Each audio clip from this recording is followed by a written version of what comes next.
Ens trobem en una zona de la Serra Prelitoral que va sofrir un incendi farà uns 3 o 4 anys. Ens trobem al límit de la zona que es va cremar.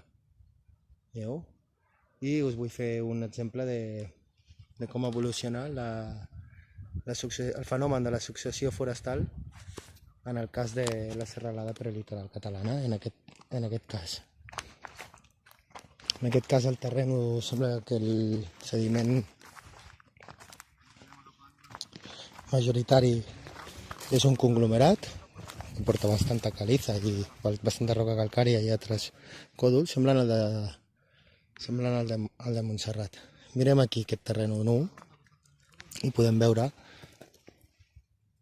com les primeres espècies que colonitzen la terra nua són o bé plantes herbàcies o bé subarbustos, com la farigola.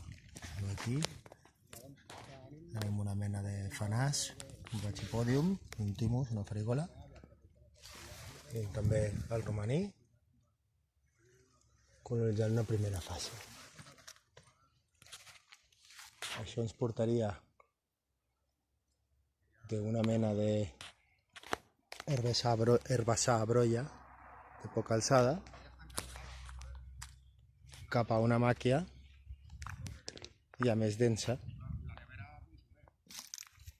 arbrada ja amb pins. Ho veieu? A diferència de la brolla, que té poca llum, que té poca ombra, amb molta llum, està formada per espècies xeròfiles de fulla prima, d'acord? Per evitar l'evaporació, la diferència és que a la màquia ja hi trobem plantes amb fulles com aquest arbós o com el marfull, que ja formen un sotabosc sota els pins, veieu? En aquest obac està una mica més avançada la successió forestal.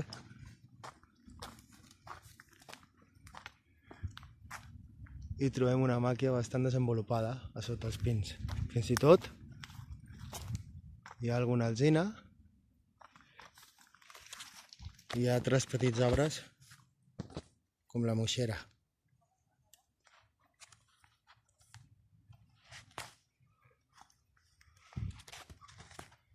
o el roure.